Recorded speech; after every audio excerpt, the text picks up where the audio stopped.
Messiata Dishmaya, Masret Gitin Dafenoun, et nous commençons à la dernière ligne de la page précédente, Itmar Arev Dektuba. C'est en vérité la suite des dernières lignes de la page précédente que nous poursuivons ici jusqu'aux deux points. La Gemara nous rapporte une braïta, ce qui a été dit concernant le Arev et le Kablan de la Ktuba ou d'un Baal Chov, donc quelqu'un, un homme qui est garant, Arev ou Kablan, c'est un peu plus que Arev comme nous allons le voir. Dans quel cas cet homme s'engage à rembourser au cas où la personne concernée ne rembourse pas. Donc ça peut être un Baal Chov, Rouven prête de l'argent à Shimon. Shimon n'a pas de quoi rembourser, nous avons Lévi qui est garant ou qui est Kablan. Ou encore dans le cas d'un mariage, Rouven se marie avec Sarah et Rouven va s'engager à payer la Ktuba en cas de divorce ou en cas de décès. Et on peut imaginer Lévi qui est aussi garant de cette Ktuba ou même Kablan, ça peut être aussi comme nous l'avons vu plus haut dans le cas du père et du fils. La définition simple d'un Arev, c'est celui qui s'engage, qui dit Arev, je suis garant. Le Arev Kablan, comme Rashi l'avait expliqué, c'est aussi avec une action, c'est-à-dire il prend l'argent et il donne. Donc de cette manière, il s'engage un peu plus. Dans les Rishonim, on voit une autre notion, c'est peut-être une différence dans l'engagement, s'il dit je suis Arev ou si je suis Kablan. Donc Kablan, c'est plus fort comme nous allons le voir. Nous avons dans le Arev, un Arev de Ktuba ou un Arev de Baal Chov. On peut avoir un Kablan d'une Ktuba, un Kablan de Baal Chov. Parfois il y a deux points positifs pour s'engager et parfois il n'y en a qu'un, parfois il n'y en a pas du tout. Le point, si on peut dire positif par rapport au Arev, c'est lorsqu'un homme est Kablan. Donc c'est un engagement plus fort que le Arev. Donc c'est déjà un point de plus. Et il y a aussi un deuxième point, c'est si cette Arvout, cette Kablanout, pourquoi on est devenu garant, c'est parce qu'une personne a sorti de l'argent. Ça c'est dans le Baal Chov, lorsque Rouven prête de l'argent à Shimon, on comprend que Lévi, qui s'engage vis-à-vis de Réhouven, si Shimon ne rembourse pas, il y a là un engagement plus fort de Lévi, étant donné que Réhouven a déboursé de l'argent, sorti de l'argent. Si Lévi est en plus Kablan, donc il y a deux points forts. D'abord il est Kablan et aussi Réhouven a fait sortir de l'argent, dont l'engagement de Lévi est très fort. Dans le cas d'une Ktuba, la femme n'a rien sorti, le mari non plus, c'est un engagement au cas où il divorce, le mari devra donner. Donc lorsque il n'y a que Arev des Ktuba, c'est-à-dire il est Arev, ce n'est pas un engagement aussi fort. En plus, c'est une Ktuba, la femme n'a pas sorti d'argent. Donc d'Ivra Kol au Mishtabed, on dit que celui qui a dit je suis garant, en vérité, ne s'est pas rendu responsable, ne s'est pas engagé. Alors que Kablan des Baal Chov, d'Ivra Kol Mishtabed, dans le Kablan des Baal Chov, là il y a des deux points forts. D'abord il est Kablan, ensuite c'est un Baal Chov où Ven a sorti de l'argent. Donc là c'est sûr que Lévi s'est engagé et Lévi est responsable de cette dette. Donc nous avons vu là les deux cas extrêmes, là où Arev des Ktuba il n'y a pas les deux points forts, et là dans le Kablan des Baal Chov il y a deux points forts. Dans Arev des Baal Chov et Kablan des Ktuba, si nous avons le Arev d'un Baal Chov, donc là il est Arev, il n'y a pas ce point fort de Kablan, mais il est Baal Chov, donc Rouven a sorti de l'argent. Ou alors nous avons Kablan des Ktuba, pour la Ktuba il n'y a pas eu d'argent sorti, mais il y a Kablan, c'est un point fort, là nous avons une marloquette pliée. D'après certains, comme nous l'avons vu plus haut, un engagement c'est aussi lorsque le lové qui a emprunté avait de l'argent. Donc on peut dire que le garant pense que puisque celui qui emprunte a de l'argent, donc il a certainement payé, au cas où je suis prêt à payer, mais il y a un engagement de sa part. Lorsque celui qui emprunte n'a pas du tout d'argent, on peut dire que le garant ne s'est pas porté garant, ne s'engage pas, il a simplement dit bon, si tu veux prêter, prête, mais qui va prêter à un homme qui n'a pas de bien? Donc ici nous dit la Gemara, dans le cas où il n'y a qu'un point fort, nous avons une marloquette. D'après certains, même si le lové n'a pas de bien, il s'engage, c'est un point fort, donc c'est déjà suffisant pour s'engager. D'après certains, s'il y a des biens, le lové a des biens, donc là il s'engage, sinon il ne s'engage pas. Et pour la Ktuba, si le mari a des biens, nous dit la Gemara, dans tous les cas, même si le lové qui emprunte, le mari n'a pas d'argent de bien, eh bien, le Harev, le Kablan, s'engage. Bar, à l'exception, mais Harev des Ktuba. D'Afal Gavditle l'Omishtabed, un Harev d'une Ktuba. Même si le mari a de l'argent, l'Omishtabed, il ne s'engage pas. Le Harev ne s'engage pas, comme nous l'avons vu, parce qu'il est Harev, il n'est pas Kablan, donc ce n'est pas un point fort. Aussi, c'est Ktuba, elle n'a pas perdu d'argent. Donc il n'y a pas d'engagement. Pourquoi Maïtama? Parce que mitzvah ou de'avad. Il y a une nouvelle svara, c'est que mitzvah ou de'avad velo midechasra, c'est-à-dire celui qui s'est engagé en vérité et a accompli une mitzvah. Il a permis à ce couple de se marier. Donc ce n'était pas un véritable engagement, c'était juste pour qu'il se marie, velo midechasra, puisqu'il ne lui a rien fait perdre. Donc on considère que cet homme-là ne s'est pas engagé vis-à-vis de cette femme. Hamar Ravina, et Ravina termine la soubia précédente, donc ce que nous avons vu plus haut concernant la Ktuvatisha Beziborit avec le din de Marzoutra. Est-ce que c'est seulement des Yetomim ou même miné de lui? Ou bien nous avons vu que dans son temps Marloquette avec Marzoutra, donc ici la Gemara nous rapporte Tashma, nous allons apporter une preuve, Mikara de Takantin, du Shoresh de la racine, de la Takana, de la raison de la Takana. On a dit dans la Mishnah pourquoi la Ktuba d'une femme c'est Ziborit, parce que Yoter Mimashaish Rotselisa, Isha Rotselinase. Plus qu'un homme veut se marier, la femme veut elle aussi elle-même être mariée. Donc en vérité, ou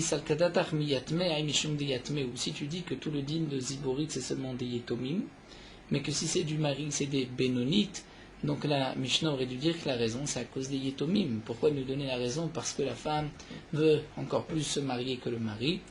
Donc au contraire, ça nous montre qu'il n'y a pas de différence, c'est des Yetomim ou du mari, c'est toujours Zibori. Donc Tioufta des Marzoutra, Tioufta, c'est une question sur Marzoutra. Et donc on a conclu comme l'autre avis qui était que aussi bien du mari que des Yetomim, c'est toujours Be Zibori pour la Ktuba d'une femme.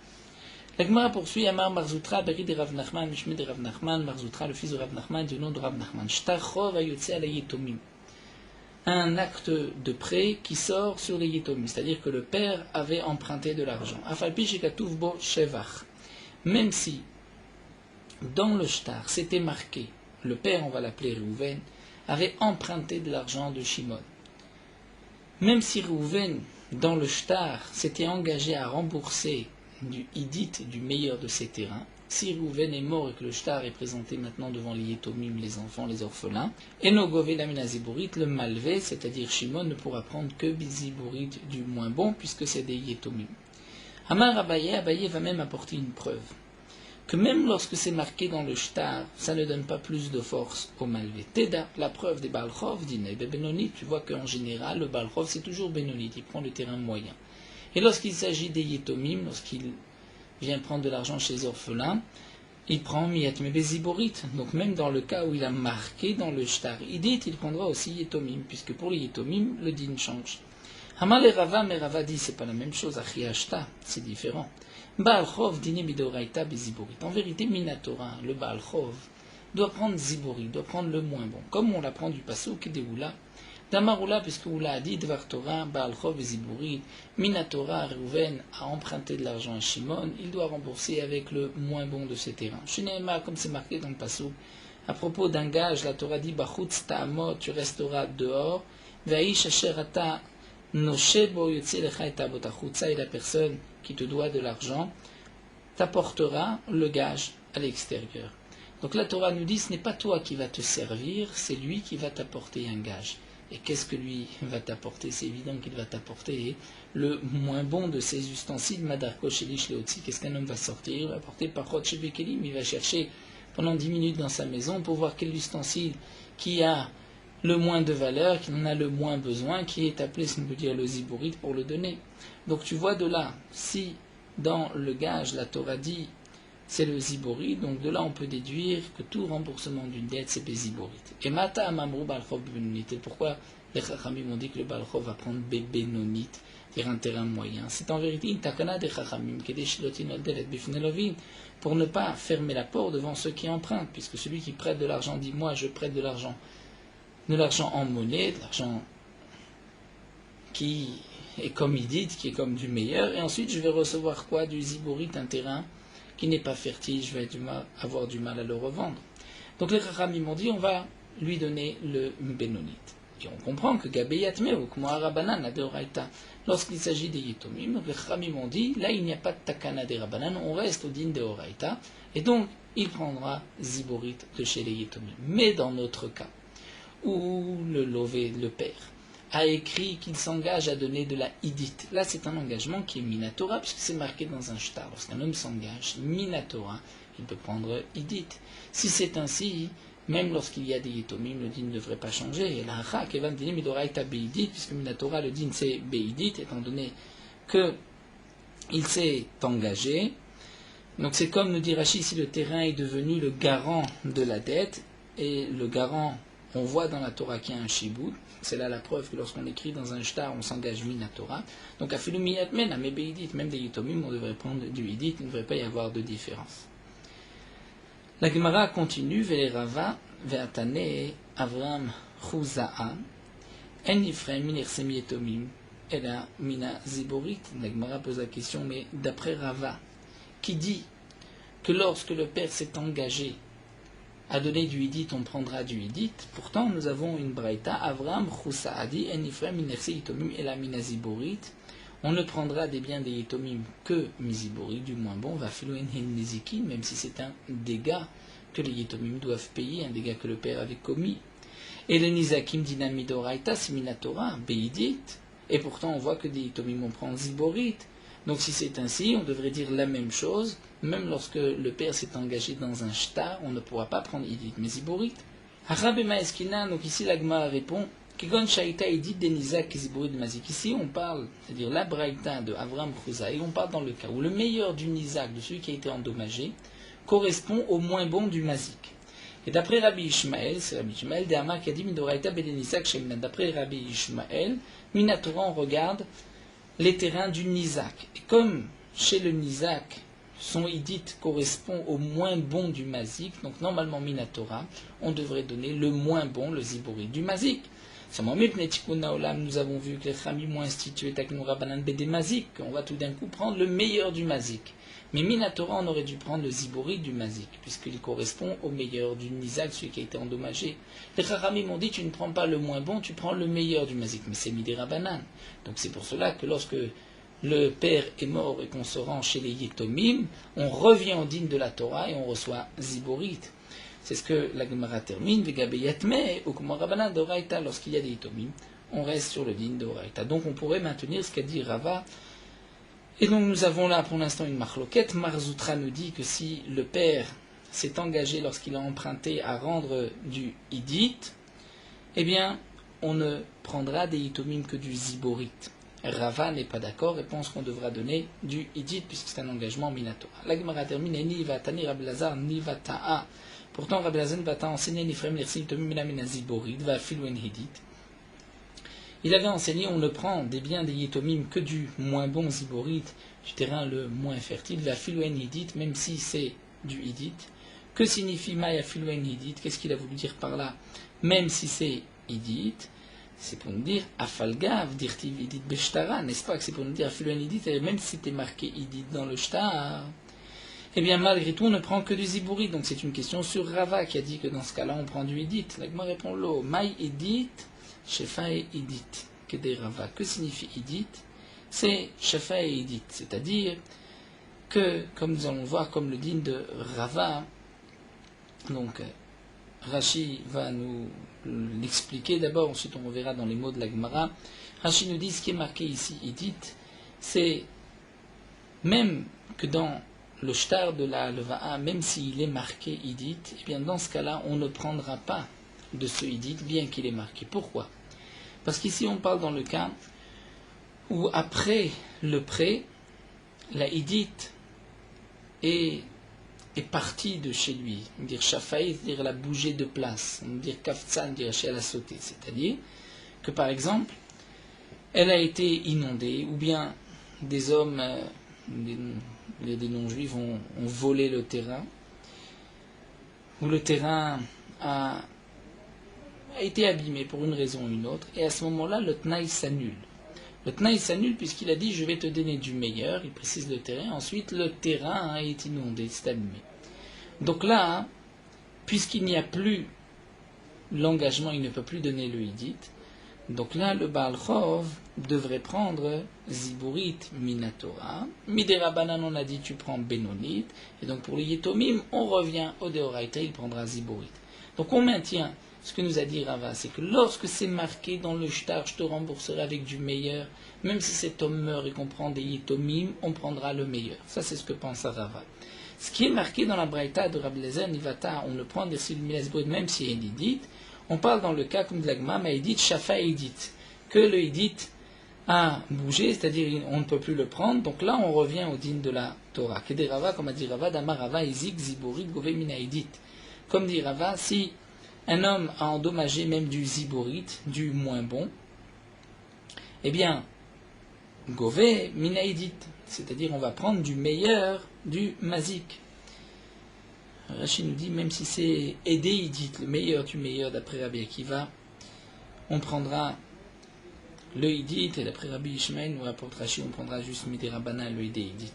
En tout cas, ensuite, ce qui est marqué, c'est que Shafaé Idit, si le Idit, après ce Nezek, donc ce meilleur qui devait, ce terrain, meilleur terrain qui devait être pris, a été inondé, à ce moment-là, Gove Mina Binonit, on passe à la Benonit, et c'est vrai qu'en vérité, nous dit Rashi, on devrait descendre jusqu'à la Zibourite, puisqu'on ne peut plus prendre le meilleur.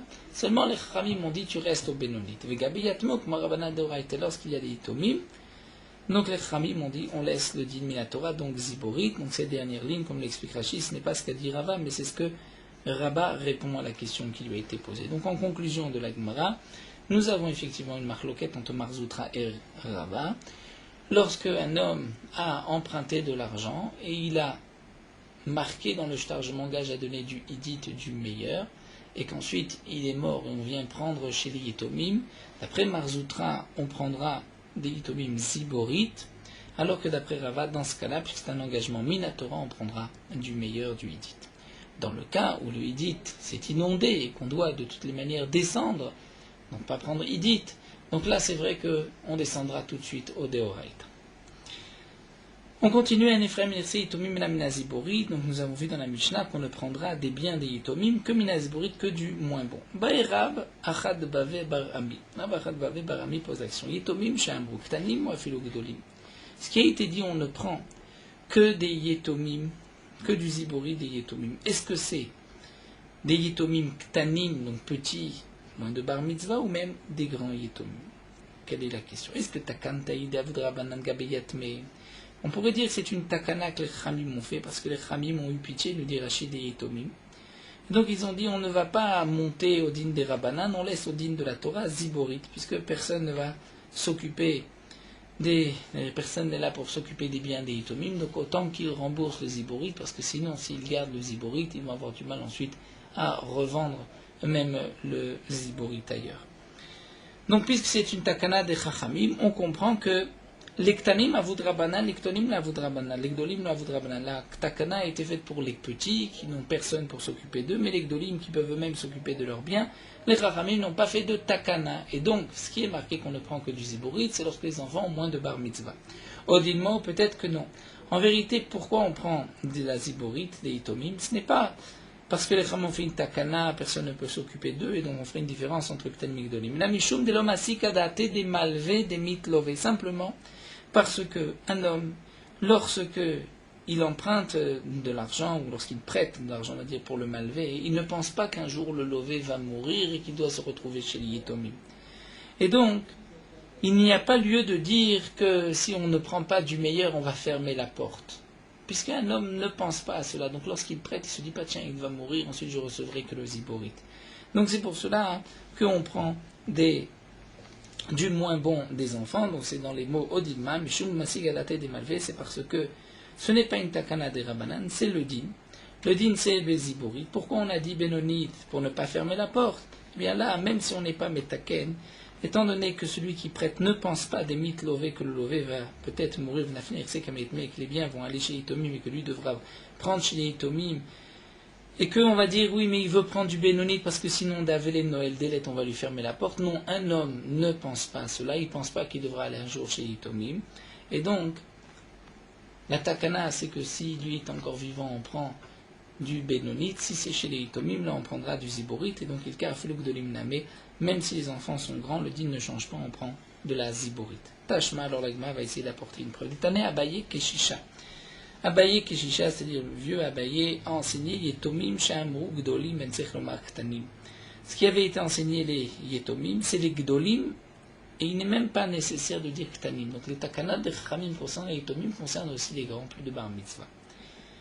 Donc on pourrait conclure que chez tous les Yetomim, on prend Minaziburit. L'Agma dit Vedilma, les Mililian Shvoa, peut-être qu'en vérité, ce qui a été dit, que c'est Gdolim, et bien sûr les Ktanim, ce n'est pas concernant le din que nous venons de voir, mais c'est pour le din d'un serment d'une Shvoa. C'est-à-dire, nous dit Rashi, ce que nous savons, cette halakha, que lorsqu'un homme va prendre les biens des Yetomim, il ne peut prendre que en jurant, et que même s'il sort un shtar et dit mais j'ai un shtar, eh bien non, il doit jurer. Pourquoi? Parce que si peut-être le père était vivant, peut-être que le père aurait dit jure-moi que je ne t'ai pas payé. Et donc on le fait jurer. Aujourd'hui où le père n'est pas là, eh bien on le fera jurer à la place des Yetomim. Et donc, nous dit la Gemara, sur ce point-là de la chevoie, là, c'est vrai qu'il n'y a pas de différence entre le gadol et le katan. Le gadol peut mener d'avoir que katan damé, parce qu'un grand dans les biens de son père, c'est comme un katan. C'est-à-dire qu'il ne sait pas si son père a remboursé ou pas. Donc on pourra lui dire, tu sais quoi, tu peux exiger une chevoie, que tu sois grand ou petit, savoir est-ce que le père a remboursé ou pas. Donc pour la chevoie, il n'y a pas de différence entre un katan et un gadol. Mais peut-être que pour notre dit, n'a pas l'inyan ziburit lo. Peut-être que non. L'inyan ziburit, on fera peut-être une différence entre un katan et un gadol. Oui, le katan. Mais la Gemara conclut la halakha. Yetomim shamu gdolim en sech lomar ktanim ben ishwa ben ziburit. Le din, c'est les gdolim et bien évidemment les ktanim. Donc même après la bar mitzvah, lorsqu'on prend des yetomim, c'est toujours ziburit, ou même pour la shvoa, on pourra faire jurer celui qui vient se faire payer des yetomim. C'est la halakha, il n'y a pas de différence entre gdolim et ktanim, et entre shvoa et ziburit. On poursuit avec un autre din que nous avons vu dans la Mishnah, Nefram Nirse Meshubadim comme chez Benechorim. On ne prendra les biens Meshubadim hypothéqués que dans le cas où il n'y a pas de Benechorim. Mais s'il y a des Benechorim, d'autres biens libres, on ne les prendra pas. Le terme ici Meshubadim et Benechorim est à comprendre dans ce sens-là. Un terrain qui est hypothéqué, c'est vrai qu'il est appelé Meshubad. Mais lorsque ici on parle de prendre un terrain Meshubad, c'est-à-dire d'un terrain qui était hypothéqué mais qui a été vendu entre-temps. Donc on va prendre des lekuchot. Réhouven prête de l'argent à Shimon. Shimon a plusieurs terrains. Il a hypothéqué un terrain. Ce terrain a été vendu. Ensuite, Réhouven vient récupérer son argent chez Shimon. Shimon n'a pas d'argent en liquide. Il lui dit, tu peux prendre un terrain. Réhouven dit, très bien, je vais prendre le terrain qui m'a été réservé, qui est Meshubat. Parfois, c'est même mon Bénonite, le terrain Bénonite que je veux prendre. Eh bien, on dira que si Shimon a d'autres terrains qui n'ont pas été vendus, c'est-à-dire qui sont libres, Réhouven ne pourra pas prendre de l'acheteur le terrain hypothéqué. C'est ce que la Mishnah nous enseigne. Rav Achad Baved Barami pose la question suivante. Bematana he'ach. Dans un cas de cadeau, quel est le din? C'est-à-dire, il nous explique Rashi. Si ce shiboud de ces terrains hypothéqués ne vient pas d'une vente, c'est-à-dire, si Réhouven a prêté de l'argent à Shimon, si Shimon n'avait pas vendu le terrain hypothéqué, mais l'avait donné, et il reste chez Shimon un terrain libre, mais qui est ziborite, qui n'est pas le meilleur. Est-ce que là on dira à Réhouven de prendre le terrain libre chez Shimon, même si c'est du ziborite, pour ne pas prendre le terrain qui est déjà dans les mains de quelqu'un d'autre, même si ce n'était qu'un cadeau, donc la personne n'a rien perdu, on reprend un cadeau, ou bien on va dire non. On prend donc ou bien des zibourites benechorin ou on prendra le cadeau. C'est la question de Rav Achad Barami. On peut dire que c'est une takana des chachamim de prendre le zibourit qui est libre pour ne pas faire perdre celui qui a acheté. Et donc matana de l'ekapseda de l'ekuchot dans un cadeau, si Shimon a fait un cadeau, donc celui qui a reçu le cadeau ne perd rien, on lui reprend un terrain à l'eau. Donc là, il n'y a pas de takana des chachamim de prendre du ziborit, on pourra prendre le terrain qui était hypothéqué au dilma, ou peut-être matana namé, même dans un cadeau. Lorsqu'un homme donne un cadeau à un terrain, il ne donne pas pour rien. C'est qu'en vérité, il a des hitler ana amine loyev le matana. Si Shimon n'avait pas reçu une nana a un profit de cette personne, jamais il ne lui aurait donné un cadeau. Donc en réalité, ce cadeau était le remboursement de quelque chose. Donc il y a aussi une perte. On peut considérer que c'est comme une perte s'il doit rendre ce terrain. Amarle Markishisha Bere de Rafrizda le Ravashi. Markishisha, le fils de Rafrizda, a dit à Ravashi, Tashma, voici une preuve. C'est marqué, Shriv Mera. Un homme sur son lit de mort, Shamar, qui a dit, nous mataim zouz les plouni, donnez 200 zouz à un tel. Veshlosh meot les plouni, et 300 à un tel. Verba meot les plouni, et 400 à un tel. Donc 200 à un, 300 à un autre, et 400 à un troisième. En omrim, on ne dira pas, kolakodem bishtar zacha. On ne dira pas, hein, tout celui qui a été marqué dans le testament en premier recevra en premier. On pourrait dire qu'on va donner d'abord au premier 200, ensuite 300. S'il reste, on donnera 400 à l'autre. Non. On ne dira pas une telle chose. On ne dira pas Kol HaKodem Bishtar Zacha. Rachid nous explique, étant donné qu'il n'a pas dit tu donnes d'abord à un tel 200 et ensuite à un tel 300 et ensuite à un tel 400, c'est qu'en vérité il voulait donner aux trois en même temps. Seulement comme on ne peut pas dire les trois en même temps, on est obligé de dire un après l'autre, on ne peut pas sortir deux paroles, deux dons en même temps de la bouche, on ne peut pas dire en même temps 200 à un et 300 à l'autre. Donc c'est qu'il n'y a pas un ordre particulier et il a voulu donner aux trois. Et donc, nous dit la Gemara, puisque c'est ainsi, si une fois que cet homme est mort, on sort un shtachov, comme quoi il devait de l'argent à une personne, et c'est marqué qu'il devait, on va dire, 100, 300 ou 400, qui est-ce qui va payer? On ne dira pas qu'on prend du dernier, on prend de tous. Et Rachid nous explique que signifie Gové Mikulam, c'est-à-dire qu'ils vont perdre tous d'une manière équitable en fonction de combien chacun a reçu. Et donc Rachid nous dit, puisque c'était l'un 200, l'autre 300, l'autre 400, ce qui fait en tout équivalent de 900, donc on va diviser en vérité en 9 parts, et la somme qui devrait être payée, tout celui qui a une part donnera une part de la somme. Donc puisque là on divise en 9, comme on a vu, il y a 1 à 4 parts, l'autre 3, l'autre 2, la somme qui devrait être payée, si on la divise en 9 parts, prenons un exemple, il devait être donné 450. Donc 450, c'est 9 fois 50. Eh bien on dira le premier qui a reçu 200 devra donner 100, le deuxième devra donner 150, et le troisième devra donner 200, ce qui fera en tout 450.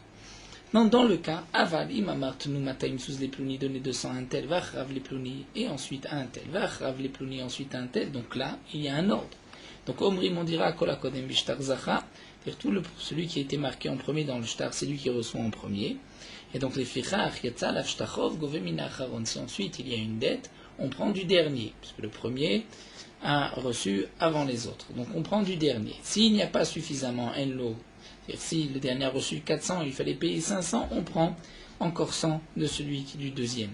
Enlo, govem s'il n'y a pas, c'est-à-dire si c'était l'équivalent de 800, donc on prendra 400, 300 et 100 du premier. Et donc là on continue, on nous dit Ve'afalgav, et bien que Kama benonit ou batra ziborit, mais ziborit gabem benonit lo gabé. C'est-à-dire bien que dans le cas où on va prendre du dernier, même si le premier avait reçu le terrain bénonite, puisque ce qui est marqué ici 212, 312, ce n'est pas de l'argent, c'est l'équivalent dans des terrains de 212, de 312, de 412. Donc même si le premier a pris le bénonite, et normalement le Baal Chov devait recevoir le bénonite, et le dernier a pris ziborite, eh bien, on ne prendra que du dernier ziborite, puisqu'il y avait un ordre, et mes bénonites, l'ogavi ne prend pas de la bénonite. Donc on voit que même Bematana Name Avudrabanan Takanta, puisqu'ici c'est un cadeau, un homme seulement Shriv Mera, il a fait don, et on voit qu'on prend du dernier, et on ne dit pas, mais le Baal Chov devait recevoir le Benoni, donc on prend du premier. Non, on prendra du dernier. Il n'y a pas, on remonte. Donc là, nous avons une preuve que c'est même pour une matana. L'Agma répond, L'Agma répond ici, il s'agit en vérité d'un Baal Chov, c'est-à-dire, on doit comprendre que ce Shriv Mera a dit donner à l'un 200, l'autre 300, l'autre 400, hein, c'était des Baal Chov. C'est-à-dire qu'il leur devait de l'argent. Il devait à l'un 200, l'autre 300, l'autre 400. Va tenu kama, dit la Gemara, mais c'est marqué tenu. Donc tenu, ça veut dire donner un cadeau. Et la Gemara répond tenu bechovi, c'est-à-dire donner en fonction de mon chov, de ma dette. La Gemara continue, mais c'est ainsi, si on doit savoir à qui on donne en premier, on doit voir en fonction du prêt, si c'est le prêt du premier, du deuxième ou du troisième, c'est-à-dire celui qui avait prêté en premier à ce Shriv Mera, c'est lui qui a priorité. Donc pourquoi on tient compte de ce qui est marqué dans la Tzava'a, dans le Testament? On devrait regarder en fonction des actes de prêt. La Gemara répond Delika Shtara. Il n'y a pas de Shtar. Il n'y a pas de Alva, c'était une Alva Alpe Oral Dirachi. Vea Kol HaKodem Bishtar Kama, pourtant c'est marqué Kol HaKodem Bishtar, c'est-à-dire tout celui qui est en premier dans le Shtar. Donc la Gemara pensait que c'était le Shtar Chov. La Gemara dit non, Bishtar Pakadeta, c'est-à-dire dans le Shtar de la Tzava, comme nous l'avons expliqué au début. Veiba Etema, où la Gemara continue de dire, ou bien on pourrait dire Afilu Matana Name. En vérité, on peut dire que même on parle d'une matana. Et pourquoi on ne peut pas apporter de preuves d'ici que même dans une matana, il y a une halakha qu'on prend ceux qui restent libres plutôt que de prendre ce qui a été donné Benonit, Velokasha, Maïgove Mina Acharon, En Nifsa de la Acharon. On va traduire comme ça. Que signifie Gove Mina Acharon? C'est En Nifsa de la Acharon, ne perd que le dernier. C'est-à-dire, nous explique Rashi, en vérité, on va dire que si le premier avait reçu de la Benonite et le dernier Ziborite, il prendra la Benonite. Et on ne dit pas dans une matana qu'on ne prend pas des nechassim et shubadim, des hypothéqués qui ont été vendus ou donnés, lorsque il y a des bénéchorim. Donc pour une matana, on prend le Benonite. Seulement, que signifie Gove Mina Acharon? Cela signifie que ne perd que le dernier, puisque même si on prend du premier, donc le premier qui a libéré le terrain bénonite va ensuite se tourner vers les autres, va dire mais à moi on m'a donné en premier, donc moi je reprends vos terrains, vous n'avez pas le droit vous de vous servir avant moi. Et donc le dernier va perdre de toutes les manières. Veibaitema, ou bien on peut dire encore une autre explication des shavu kulhu le'adade. C'est-à-dire, nous expliquera si on peut expliquer qu'en vérité ce qui est marqué Gove Mina Acharon c'est vraiment du dernier. Et malgré tout, tu ne peux pas apporter une preuve que En Nifraim, puisqu'ici on parle que les terrains sont les mêmes, ou tout Bénonite, ou tout Zibourite, ou tout Idite. C'est pour cela qu'on prendra du dernier. Mais c'est vrai que s'il y avait un terrain Bénonite chez le premier, peut-être que c'était du premier qu'on prenait. La Gemara continue, En Motzim l'Achilat Perot, nous avons vu aussi dans la Mishnah qu'on ne sort pas de l'argent pour l'Achilat Perot, pour manger pour les fruits. Nous allons reprendre que signifie l'Achilat Perot, seulement mi nechassim qui sont libres et pas des nechassim meshubadim.